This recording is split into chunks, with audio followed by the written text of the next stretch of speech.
make sure that they're turned off so that we don't interrupt questions. It's all about you. After the ceremony, we're going to celebrate some more at Dakota Street campus. We're having a reception, and we invite everybody to join us. All right, ready to start? I would like to introduce the president of Brooks Institute, Susan Hurd.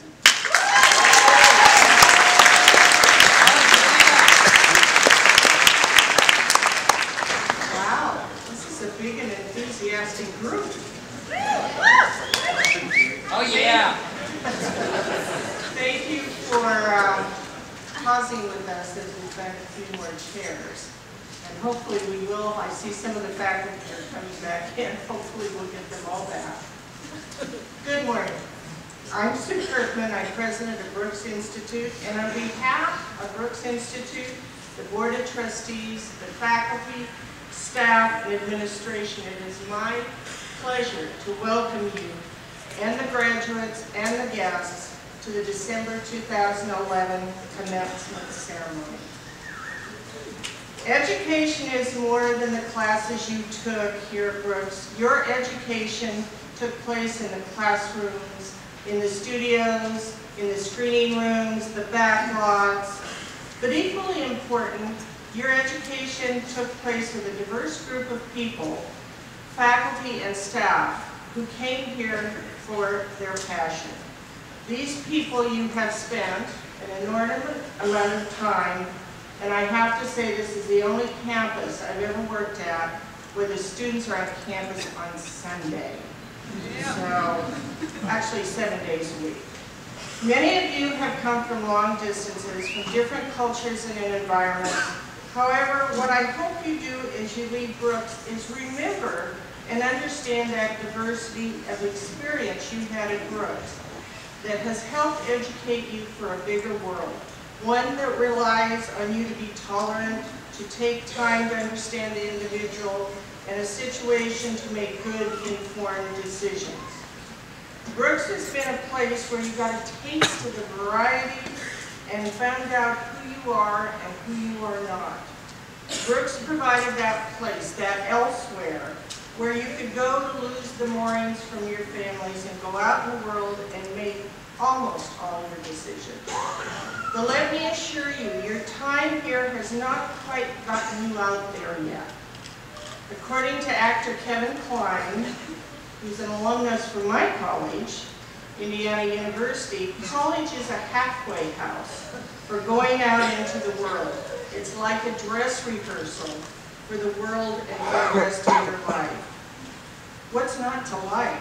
You get to succeed or fail at college. No matter which one, you can pick up and do it again, and for some of you, again, and again, until you get it right. And there's always someone there, usually faculty, to help you get it right. Now you are moving out into the world, and that will be less of a case. Commencement is one of those days of the year where hearing Common Circumstance played as we marched in brings to mind tradition, and it brings thoughts of another generation going out, stepping up into the world. 2011 marks Brooks' 66th year that we have educated and prepared students for their futures. Thousands of students have passed through our classrooms and studios since our founding in 1945. We have deep roots in photography, film, and design industries, and we've prospered and grown as our graduates have succeeded and prospered in the fields for which we prepared them.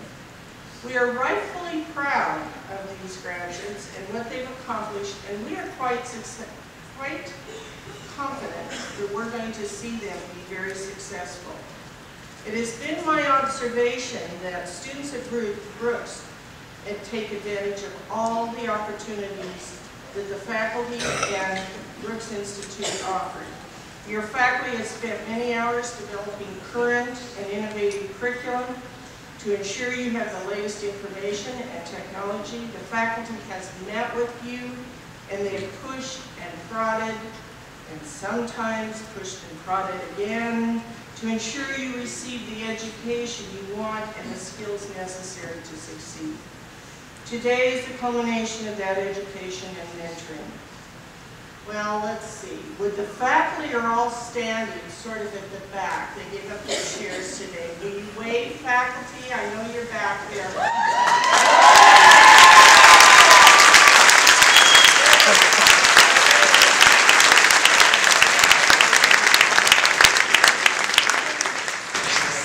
Graduates, you will leave Brooks Institute with a built-in network of colleagues and faculty who will be there for you in the coming years. Keep these people close in the ensuing years. They will help you navigate your career. You will be leaving Brooks with a new sense of self and a toolbox full of a skill set that will hold you in stead. And you will be leaving with a portfolio that you know will be absolutely obsolete a week from now. So you gotta keep working at it. So let's talk about your tomorrows. You must make the most of your coming years and keep this in mind with your future. I'm a basketball fanatic for anybody that knows me, so I have a John Wooden quote: "Failure to prepare is preparing for failure." You need to be flexible to meet the future with no fear. Remember, no fear. Look for the challenge rather than shying away from it, because it's the one thing I know that Brooks is prepared for. Think globally. There's so much in this world that needs fixing. Technology, you absolutely have to keep up with your technology. It's changing so fast. You cannot take what you learned here .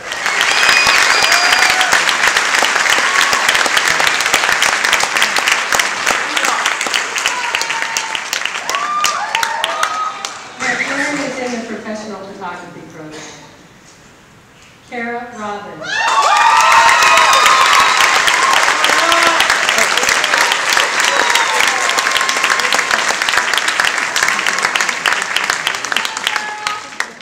Also professional photography program. Andrea Yang.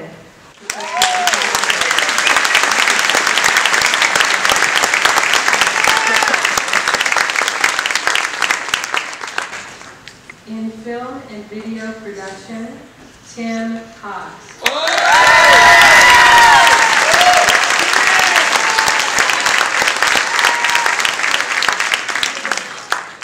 Visual journalism, Laura Bosquios.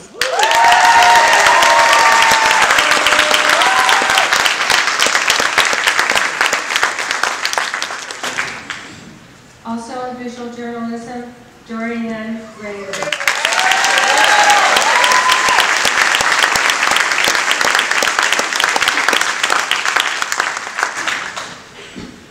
Also in visual journalism, Megan Reidinger.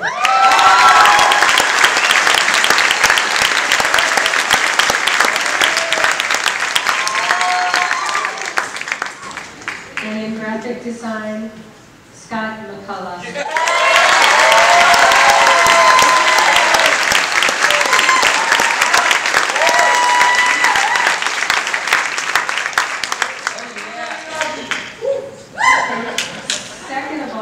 We have the Achievement Award. This Achievement Award is the highest honor bestowed upon graduates from the faculty. It recognizes outstanding achievement in its program. This award has been received by only a select group of students over the years, and 2 students will join the ranks today. And I'm going to read a couple of thoughts from the faculty on these 2 students. Hermana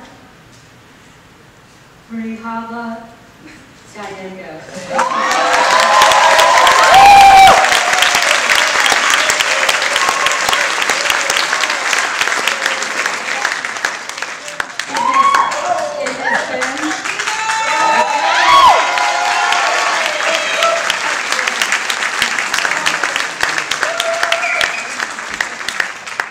It has been our pleasure to watch Hermana find her voice as both a producer and a director of Grad. Brooks. We have watched and mentored her as she has undertaken complex projects, leading a team of 6 students on an intensive, independent documentary project in South Africa, and directing an emotional and heartfelt documentary on youth immigrants. Each time she has displayed wisdom, creativity, and an independence of someone way beyond her years. She is exceptional. We wish her well in what promises to be an inspiring filmmaking journey.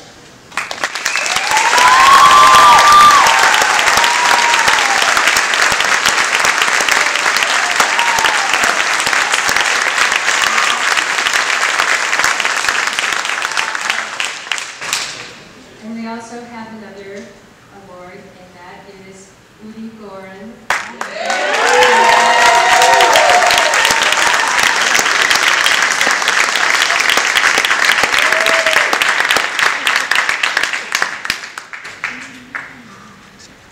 Udi is one of those exceptional students who has a profound ability to find compelling stories, a tenacious work ethic, and a passion required to produce quality work that is both visually compelling and intellectually stimulating. He is well-traveled. Last year, the Chicago School of Psychology sent Udi to Rwanda, featuring his work in exhibits on 2 of their campuses. In May, he interned for National Geographic Television for the show Dangerous Encounters. And in September, Udi's last session at Brooks, he interned with a photographer in Israel. Teva Hadravron, a magazine in Israel, produced his Rwanda story and his photography. And he just returned from Mexico with his younger brother, exploring the country and searching for stories. He has so much potential, challenges himself to succeed, and inspires others around him to do the same, including us teachers. It has been such an honor working with him and watching him succeed. Thank you.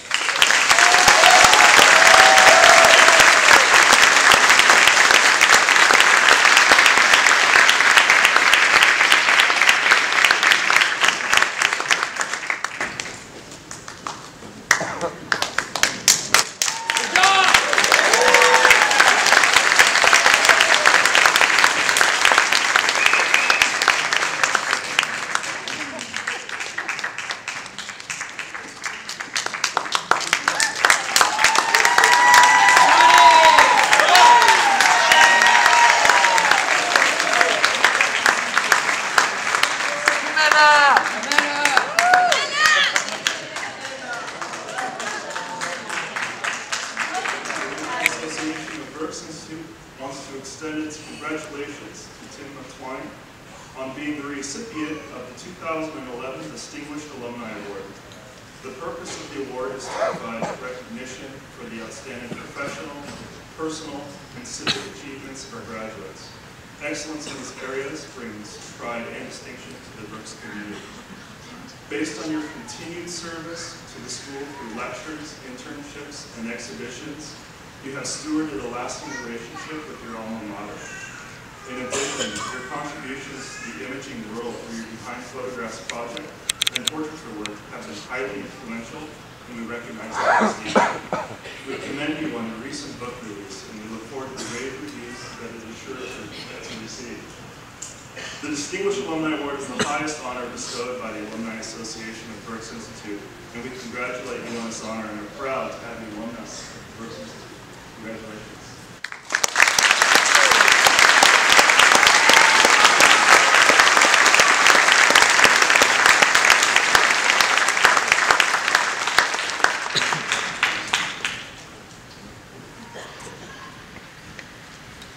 Thank you very much. President Kirkman, distinguished members of the faculty, it is an honor and a privilege to be here today with alumni, special guests, and our family and friends. But most of all, it's an honor to be here with you, the class of 2011. Yeah.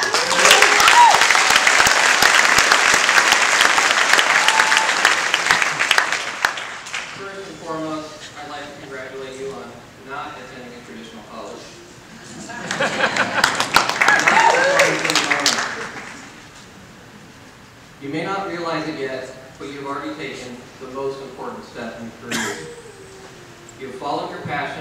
listen to your hearts, and are engaged daily in something that you love.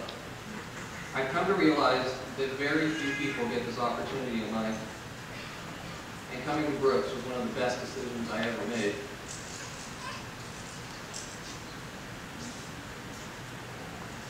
For the past 5 years, I worked on an incredible personal project where I traveled across the United States photographing photographers, each holding their signature or most iconic photograph. This project was the most challenging, most expensive, but yet most rewarding of my career. From this experience, I learned many things about life, our industry, and most importantly about myself. I'd like to share some of these with you today. This is Chris Rainier. He's a Brooks graduate, and he was the last assistant of Ansel Adams. Go out and work with the best people you can find. You may ask yourself, well, how do I get to work with someone like Ansel Adams? And I simply say, you need to ask. My friend Greg was on a motorcycle trip down the coast of California, and he stopped in Carmel at a McDonald's. And he thought to himself, I think Ansel Adams lives here. And he looked up in the phone book, Ansel Adams, when there was phone books that people actually used. And there it was, the phone book, Ansel Adams' phone number. He dropped his quarter in the payphone when there were payphones. And he dialed the number. And the voice answered, hello? And he said, Mr. Adams. He said, yes. And he's like, well, actually, I didn't know you were going to answer the phone. My name is Greg Bertolini. I'm a photographer in Carmel. And I picked up the phone book and I dialed your number. Said, well, where are you, son? He said, I'm at McDonald's. And Ansel said, oh, you're just down the street from my house. He said, here's the directions, come on up. So Greg went to the house, got a tour of Ansel Adams' darkroom, he made him a print, and they became very good personal friends. So you have the opportunity to just go out and ask. Don't be afraid to ask. Intern, work for free, do whatever it takes. Go to the eye of the storm, start at the top, and try to work with the best people you can surround yourself with. Be a storyteller. No matter if you're shooting stills about the subject matter of your work, it'll give your work meaning and purpose.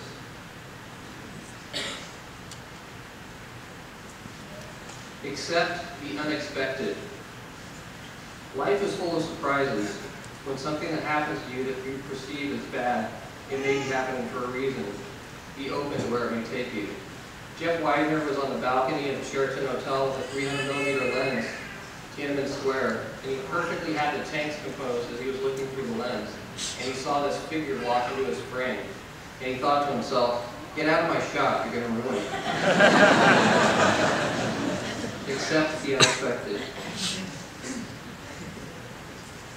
Trust your instinct. Lyle Werrico was in his apartment in Tribeca when he heard a thundering crash in New York City, and he knew immediately, his instinct told him that a plane had crashed. He ran downstairs, put his shoes on, grabbed an already packed camera bag, and he started running towards the Twin Towers as everyone was running away.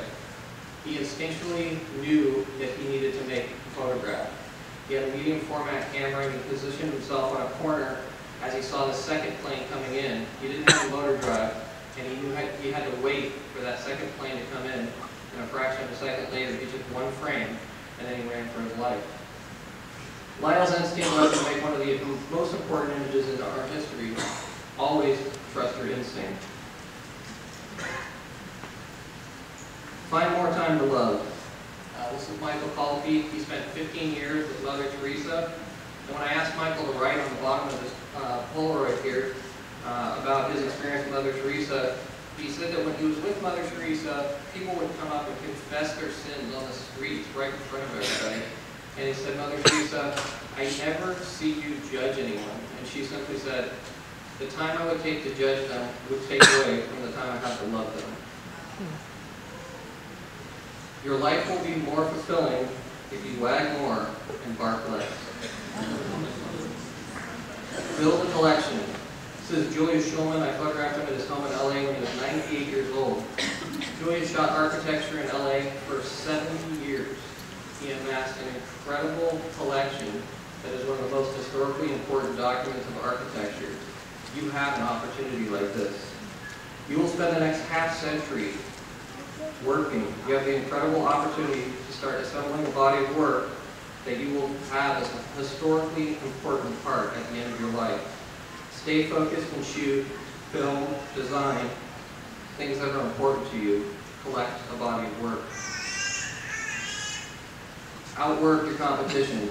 When Neil Leifer talks about this picture, he says this photo will never happen again. First off, there's no logos. If you look at a boxing ring today, there's logos everywhere. There's this blue smoke. People were allowed to smoke in the arenas back then. But when Neil talks about this picture, he said the best thing of this part of this picture is that his buddy Herbie Sharpman, who was kind of his competition at the time, much like you have amongst your fellow students, who's going to get the best shot. But when you look at this picture, it's kind of hard to see here, but right between Muhammad Ali's legs is Herbie Sharpman looking over the top of his Hasselblad. To succeed in this industry, it will not happen overnight. Work, work, and then work some more. Every day is an opportunity. Harry Benson had an assignment to go to Africa when his newspaper told him that he needed to go to Paris and photograph the Beatles. And he told his editor, "Who are the Beatles?" Nobody knew him at the time. And he said, "I don't want to go see the Beatles or photograph the Beatles. I want to go to Africa. I've always wanted to go to Africa." And he said, "Harry, you're not going to Africa. You're going to go photograph this band." So he went to Paris, and this image was made shortly after their agent, Brian Epstein, had come in and told them they were #1 in America and were going to go to the U.S. And Harry said, "Hey, how about a pillow fight?" And one of the guys said, "Oh, that's stupid." And then they turned around and whacked each other over the head. And I always thought that this picture was set up, but if you look at the contact sheet, it's totally spontaneous. Like Harry, you have no idea where life will take you. But I guarantee that if you work hard, trust your instincts, and are passionate about yourself and your work, you will be successful. We are fortunate to have chosen careers where we can constantly grow, constantly learn, and constantly be inspired. Today does not mark the end of your education, but in so many ways, just the beginning. It will not always be easy. You will not always know what's around the next corner. There will be hills to climb, tunnels of darkness, and trust me, every once in a while, a pit at the bottom of your stomach. But if you take one thing away that I tell you today, it's this, that the roller coaster is a lot more fun than the merry-go-round. I wish you all the very best of luck in the days ahead. Keep your chins up and always be proud to say that you're a graduate of Brooks Institute.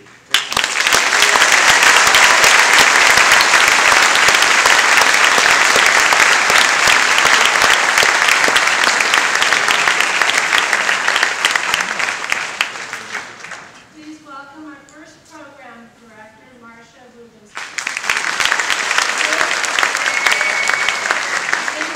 And Ross.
School of Photography and the Photography Department of Brooks Institute, it is my distinct and great pleasure to present to you the candidates for the degree of Bachelor of Arts and Bachelor of Fine Arts.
it was transition.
Alive.